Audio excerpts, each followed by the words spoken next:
Certaines personnes n'aiment pas assumer la responsabilité de ce problème. Elles rejettent la faute sur tout le monde. Bonne chance.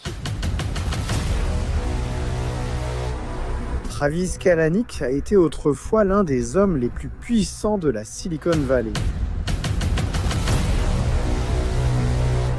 Jusqu'à ce qu'il soit exilé de l'empire même qu'il avait contribué à créer.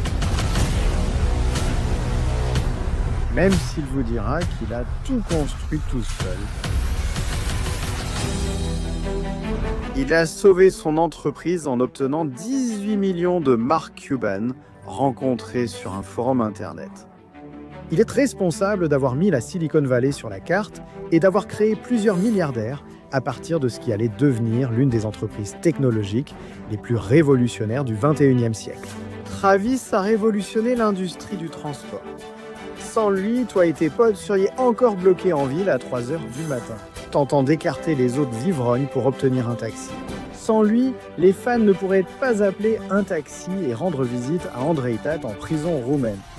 Mais d'un autre côté, beaucoup de gens le détestent.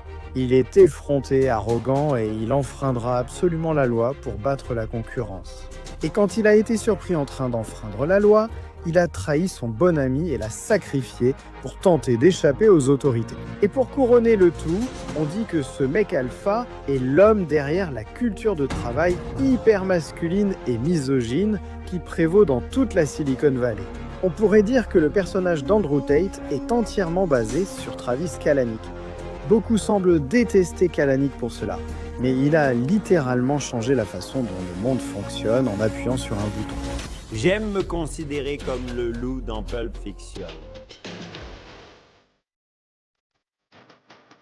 Nous sommes en 1976 et juste au bout de la rue, dans une banlieue pittoresque de Los Angeles, Travis Kalanick donne naissance à 2 parents très fiers.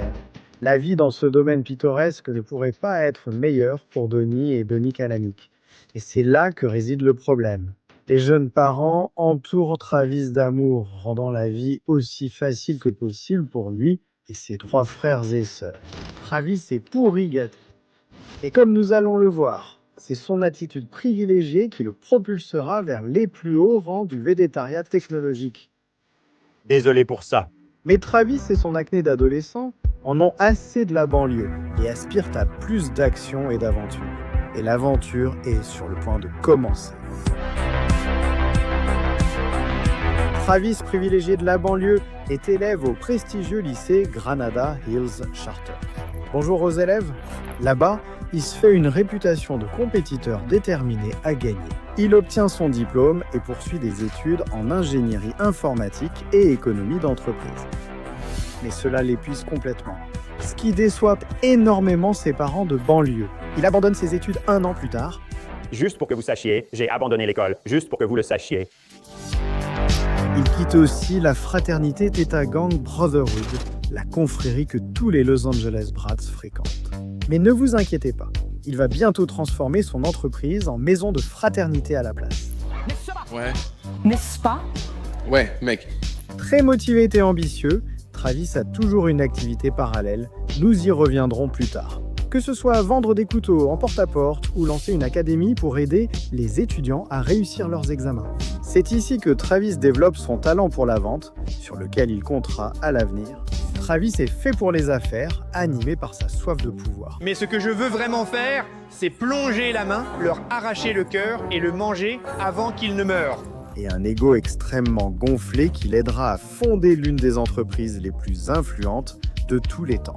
Mais pour l'instant, Travis est sur le point d'avoir son premier goût de controverse, quelque chose dont il ne se détourne jamais.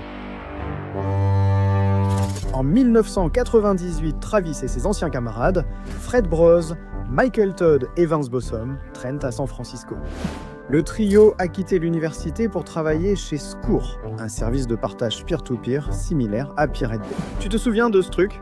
Nous étions à la University of California, Los Angeles, et nous avons été mis en contact avec un gars nommé Richard Wolpert. Même si Travis te dira qu'il est cofondateur, la vérité c'est que Scour a en fait été fondé par Dan Rodriguez. Quoi qu'il en soit, Scour a un problème, l'entreprise est fauchée. Le célèbre capital risqueur Michael Ovitz tente une acquisition, puis poursuit l'entreprise pour donner une leçon à Travis et son équipe.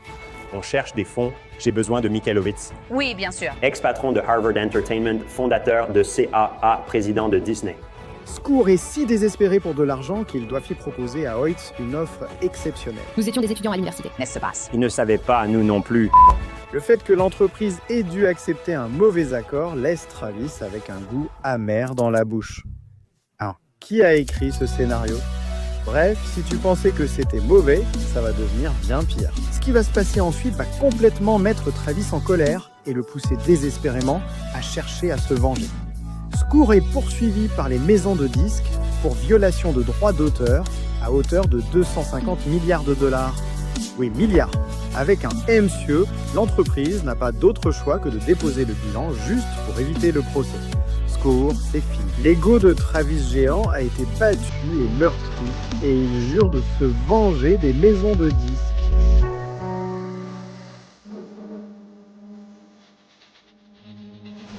Nous sommes le 11 septembre 2001 et l'une des pires choses de la mémoire vivante vient de se produire. La bulle Internet vient d'éclater. Par dépit envers les maisons de disques, Travis et son ancien collègue de Scour, Michael Todd, ont fondé la société Red Swoosh, un autre service de partage peer-to-peer.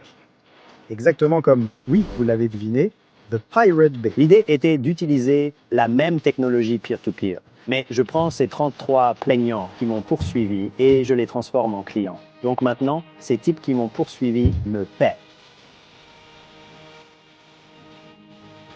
Ça avait l'air bien. En raison du chaos qui règne à Wall Street, les entreprises partent se battant pour survivre. Et la nouvelle start-up des garçons ne fait pas exception. Il s'avère très difficile d'obtenir des financements. Pour résoudre ce problème, Travis et le reste de la direction décident d'utiliser 110 000 $ des retenues fiscales de l'entreprise pour maintenir l'activité à flot. Cette décision rapide porte ses fruits. Il y a juste un petit problème, la fraude fiscale est mal vue dans la plupart des cultures. De plus, c'est totalement illégal et le fisc frappe à la porte d'entrée.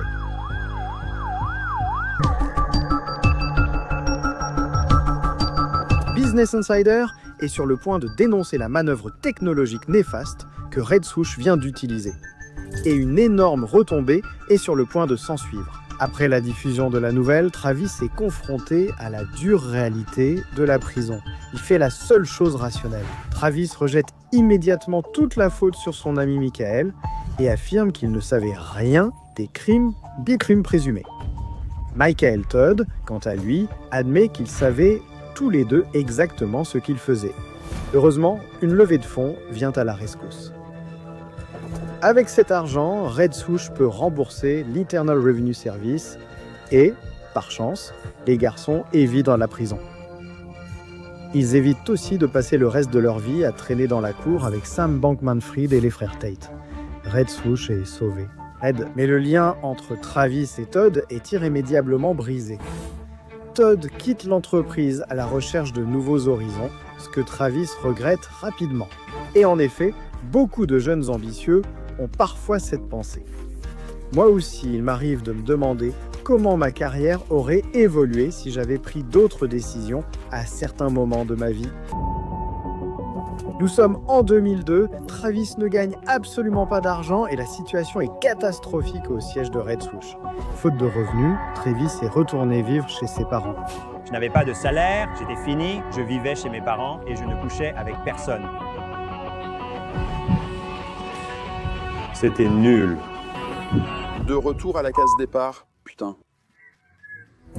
La vengeance est un plat qui se mange froid et Travis est sur le point de goûter à sa propre médecine. Travis accuse publiquement son ancien frère de gang, Teda, Michael Todd, d'avoir tenté de lui voler des employés dans son dos. Et c'est exactement ce qui va se passer ensuite. Todd ne peut s'empêcher de sourire en démantelant Red Swoosh, un employé à la fois. Avec la promesse de plus d'argent, il prend sa revanche et vole le dernier ingénieur restant de Red Swoosh. En gros, il dit « ça aurait été 4 super années. Je pars chez Google ». C'est intéressant. La personne qui l'a recruté chez Google était mon ancien cofondateur. Dans ce qui est un coup humiliant pour Travis, l'entreprise est au bord de la faillite. Travis tombe à genoux, un homme brisé. Une seule larme coule sur sa joue et il fait la seule chose qu'il peut faire. À ce moment-là, il lève les yeux vers le ciel et prie Dieu. Et là, il est.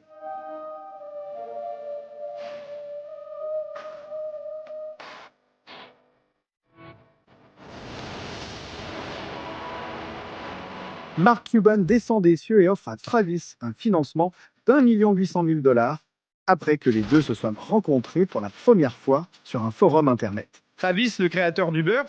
Kalanick. Kalanick, oui. Il y avait une entreprise, Red Swoosh, dans laquelle j'ai investi. Tout comme notre canal Discord, où vous aussi pouvez rencontrer des investisseurs providentiels potentiels, l'argent de Cuban sauve l'entreprise et permet à Travis d'embaucher une toute nouvelle équipe d'ingénieurs. Finalement, nous avons travaillé là-bas 2 mois depuis une magnifique plage en Europe. C'était génial. Et on s'est amusé. Bientôt, Red Swoosh est vendu à Akamai Technologies pour la coquette somme de 19 millions de dollars. Tout comme Andrew Tate, Travis devient riche pratiquement du jour au lendemain. Il empoche 2 millions de dollars après 3 ans sans toucher un centime. Les clubs de striptease de Los Angeles commencent à pleuvoir et les verres sont offerts par Travis. Il y a juste un petit problème. À part les stripteaseuses, l'alcool et... il n'a aucune idée de ce qu'il va faire de tout cet argent. La poussière est retombée et à San Francisco, Travis Kalanick s'inspire de son investisseur Mark Cuban. Il utilise sa nouvelle richesse pour aider à financer de jeunes startups dans la Silicon Valley en investissant dans des entreprises comme Expensify, Life, Fire, Crowdflower et Formspring.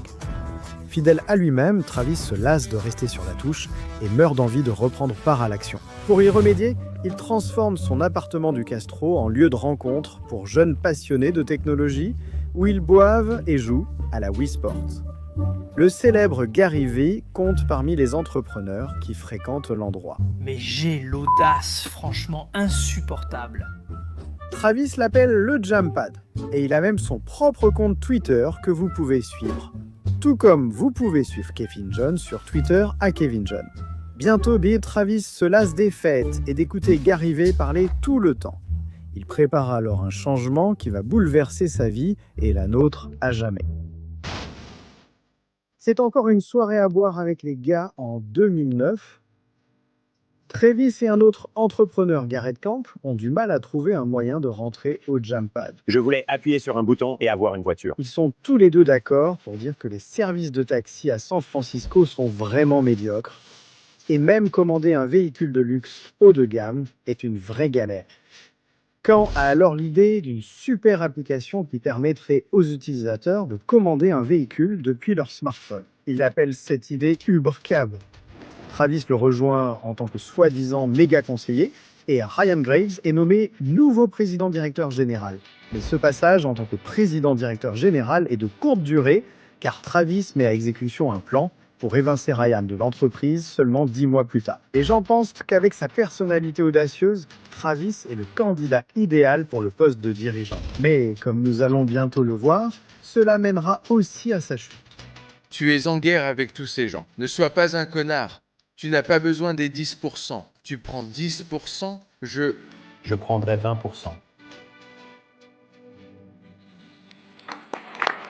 Tu es en guerre prématurément avec tes clients. Désolé pour ça. En 2014, la détermination de Kalanick à accélérer l'expansion d'Uber porte ses fruits. L'entreprise est désormais valorisée à 3,7 milliards de dollars. L'agressivité de Kalanick est à l'origine de cette forte croissance. D'autres présidents directeurs généraux n'auraient pas risqué d'enfreindre la loi juste pour la notoriété d'Uber. Les législateurs de San Francisco ont averti l'entreprise qu'elle serait sanctionnée si elle continuait sans licence. Travis juge ces lois absurdes et poursuit quand même l'activité. La stratégie marketing d'Uber est également astucieuse car elle promet de l'argent facile et des horaires de travail flexibles aux chauffeurs, même si beaucoup pensent que c'est complètement bidon. Derrière Kalanick et son équipe se trouvait une montagne d'argent provenant d'investisseurs comme Jeffrey Bezos, David Sachs et le manager de Lady Gaga. Un autre investisseur précoce, Jason Calacanis, que nous avons également présenté sur la chaîne d'ailleurs, a lui aussi fait une véritable fortune. À mesure que le succès d'Uber grandit, l'arrogance de Kalanick augmente également. Et cela commence à irriter les gens, aussi bien les investisseurs que les employés. Je pense que la réunion a duré environ 10 minutes. Et la première minute, c'était eux qui me parlaient. Puis les 9 minutes suivantes, c'était moi qui leur criais dessus. Et ça m'a fait mal. Sa réputation en prend un coup lorsqu'il commence un email adressé aux employés par la phrase « Vous feriez mieux de lire ceci ou je vais vous botter les fesses ». Sa réputation est encore plus entachée lorsqu'une blague de mauvais goût apparaît dans un article de Jake Travis, déclare qu'Uber devrait plutôt s'appeler Boober à cause de toute l'attention qu'il reçoit désormais de la part des femmes. Sans parler du fait que les soirées dans les clubs de striptease sont régulièrement facturées sur les comptes de l'entreprise sous le nom de Seins sur Travis. Ce n'est pas une blague. Travis s'en sort pour l'instant, car beaucoup admirent encore sa détermination et son ambition sans égale. Mais le masque commence à tomber, et cela va bientôt mener à l'une des plus grandes chutes que la Silicon Valley ait jamais connue.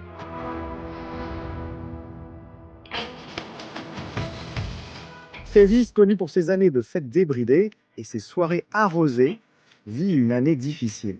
Uber est condamné à une amende de 26 millions de dollars par le gouvernement américain pour avoir trompé ses employés. Et sa mère vient de mourir dans un tragique accident de bateau. Si vous pensez que les choses ne pourraient pas empirer pour le patron d'Uber, détrompez-vous. Un article de blog est sur le point de déclencher une enquête fédérale sur la culture d'entreprise chez Uber. Susan Fowler, une ancienne employée d'Uber, rédige un rapport accablant sur la culture toxique qui règne dans l'entreprise. Elle écrit même que le harcèlement sexuel n'est pas seulement fréquent, mais qu'il est en réalité toléré par la direction. Les exemples de misogynie dans cette entreprise sont stupéfiants. Je veux dire, il y a toute cette histoire de Glory Rides où il suivait en analysant les données, qui avaient des aventures d'un soir. Et vous savez, il se félicitait et se congratulait virtuellement à ce sujet. C'est alors qu'intervient l'ancien procureur général des États-Unis, Eric Holder, pour diriger l'enquête. Le résultat n'augure rien de bon pour Travis. Travis change radicalement d'attitude et commence à rassurer les gens en affirmant qu'il fera tout ce qui est en son pouvoir pour lutter contre l'injustice au sein de l'entreprise. Mais le coup de grâce porté à sa réputation l'attend juste au tournant.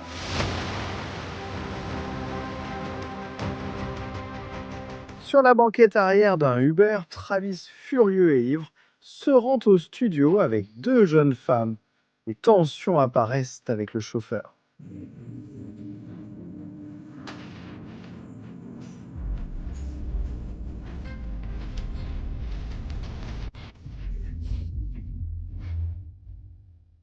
Il est contrarié parce qu'il a du mal à nourrir sa famille. Travis, se voulant proche du peuple, commence à le réprimander et les deux hommes sont à deux doigts d'en venir aux mains. Certaines personnes n'aiment pas prendre leurs responsabilités pour ça. Elles rejettent la faute sur tout le monde. Bonne chance. Bonne chance à toi aussi, mais je sais que tu n'as toujours pas compris. Le chauffeur enregistre tout. J'ai perdu de l'argent, 7000 $. Oui, tu pourrais le changer tous les jours. Attends une seconde. Qu'en est-il des changements qui durent? Tu pourrais changer toute l'entreprise. Quoi? Tu as baissé les prix? Sur l'application? Oui, tu l'as fait. On a commencé à 20 $. Combien coûte le mile maintenant? 2,75 $. La vidéo publiée provoque la panique générale au grand plaisir de la presse. Travis tente de s'excuser mais se dispute encore avec le chauffeur. Désolé pour ça. Finalement, il finit simplement par payer le chauffeur 200 000 $ pour que toute l'affaire disparaisse. Mais c'est trop peu. Trop tard, tout est fini. La réputation de Travis est un navire en train de couler et il entraîne Uber avec lui. Les investisseurs exigent la démission de Kalanick et finalement il cède, quittant son poste de président-directeur général après 7 ans. Travis essaie de placer ses propres personnes au conseil d'administration, y compris en poussant Dara Khosrowshahi à le remplacer en tant que chef. Je lui ai dit très tôt, Travis, je vais te repousser dès le début. Bien sûr, ce ne serait pas une histoire épique de la Silicon Valley sans une apparition du légendaire Masayoshi Son. qui, comme d'habitude, distribue de l'argent et place 6 de ses propres membres au conseil d'administration. Les dernières tentatives de Kalanick pour reprendre le contrôle du conseil sont écrasées. Méprisé et détrôné, Kalanick tombe à genoux une fois de plus. La veille de Noël 2019, Travis Kalanick vend toutes ses actions Uber et repart avec 2,5 milliards de dollars en plus. Utilisant les billets de banque tout neufs pour essuyer ses larmes amères, il ferme ce chapitre avec Uber pour toujours. Mais il ne faudra pas longtemps avant que Travis ne se salisse à nouveau les mains. De retour à la maison de musique, Travis est assis sur une montagne d'argent et comme par le passé, il a besoin de l'investir quelque part. Il lance donc le fonds spéculatif 10-100. Félicitations, monsieur Krabs. Bonjour, j'aime l'argent. Remarquant le nombre de bâtiments délabrés disséminés dans la ville, il investit massivement dans les systèmes de stockage Cloud City afin de rénover les propriétés abandonnées. Travis se nomme lui-même nouveau président-directeur général de leur filiale de cuisine fantôme, Cloud Kitchens. Une cuisine fantôme est une entreprise qui loue des unités de cuisine à des restaurants et des services de livraison. Au cas où certains d'entre vous auraient même peur, les gros bonnets du fonds souverain d'Arabie Saoudite débarquent et investissent la coquette somme de 400 millions de dollars. Dans un retournement approprié, le patron d'Uber, Travis, siège maintenant au conseil consultatif du projet immobilier probablement le plus controversé, la mégapole futuriste Neom en Arabie Saoudite. Pendant que Travis Kalanick se retire chaque soir dans son studio pour regarder le meilleur ami de Batman, Joseph Gordon-Levitt, l'incarné dans la série à succès Super Pumped. C'est un joli prénom. J'aime ce prénom. Robin. Merci à toi. Tu dois te demander ce que ça fait d'atteindre un tel niveau de pouvoir et d'influence. Dois-je devenir un misogyne qui ferme les yeux sur les agressions sexuelles au travail ? Probablement pas. Ce que tu dois faire, c'est développer un complexe de Dieu, combiné à une agressivité sans pitié et une détermination absolue à battre ta concurrence par tous les moyens nécessaires. Et sois prévenu, tu dois cacher autant que possible ton appétit insatiable de pouvoir, car cela pourrait te mener à ta perte. Ou comme TK, tu pourrais simplement rejoindre une entreprise en tant qu'employé et commencer à dire à tout le monde que tu en es le fondateur. Une chose est certaine cependant, que tu l'aimes ou que tu le détestes, il y a une raison pour laquelle Travis Kalanick s'est élevé au-dessus de tous les autres et est devenu un Uber Chat de la Silicon Valley.